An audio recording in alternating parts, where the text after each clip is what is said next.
नमस्कार विद्यार्थी मित्रांनो, युथ स्पर्धा परीक्षे दृष्टिकोनातून महत्वपूर्ण एक्झाम्पल घेऊन आलो। याच्या आधीच्या व्हिडिओमध्ये आपण टाइप फर्स्ट बघितलेला होता, कशावरचा वय म्हणजे काय असणारे एज, ते पण आपण कोणतेही सूत्र न वापरता कोणताही फॉर्म्युला न वापरता फक्त फास्ट ट्रिकच्या सहाय्याने आपण ते एक्झाम्पल सोडवलं होतं। तिथं काय असणारे वयांची बेरीज दिलेली होती, इथं काय असणारे वयांमधील काय असणारे फरक दिलेला आहे। एक्झाम्पल बघा काय दिलेले, ए व बी च्या वयाचे गुणोत्तर 3:5 असून त्यांच्या वयांमधील फरक 30 वर्ष आहे, तर ए चे आजचे वय किती। आता ए चे वय विचारलेले, गुणोत्तर काय दिलेले, ए आणि बी यांचं गुणोत्तर काय दिलेले 3:5, म्हणजे ए चा जर विचार केला तर काय येणार आहे 3, तो लिहिला आपण अंशाला, आणि छेदाला काय करायचं, वयांमधील काय काय दिलेलं आपल्याला फरक। आधीच्या टाइप फर्स्ट मध्ये काय असणारे बेरीज दिलेली होती, आता फरक दिलेला असताना गुणोत्तरांचं काय करायचे आपल्याला वजाबाकी, 5 वजा किती करणारे 3, आणि गुणाकारात काय लिहिणारे त्यांचा फरक किती दिलेला आपल्याला 30 वर्ष, लिहिले 30, 3/5 वजा 3 केले किती मिळणार आहे 2, गुणाकारात किती लिहिणार आहे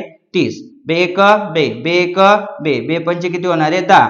आता आपल्या जवळ किती असणार आहे, 3 गुणाकारात किती असणार आहे 15, 15 त्रिक किती होणार आहे 45, 45 वर्ष हे असणार आहे आपलं फायनल आन्सर। म्हणजे ए चे आजचे वय जे असणार आहे ते किती असणार आहे 45 वर्ष। विद्यार्थी मित्रांनो पुढे बघा, ए व बी च्या वयाचे गुणोत्तर 2:7 असून त्यांच्या वयांमधील फरक 25 वर्ष आहे, तर ए चे आजचे वय किती। पर्याय सुद्धा दिलेले, याचा आन्सर तुम्ही कमेंट मध्ये द्यायचं आहे। अशा फास्ट ट्रिक बघण्यासाठी चॅनलला सबस्क्राइब करायचे, लाईक करायचं, हा व्हिडिओ जास्तीत जास्त शेअर करायचे।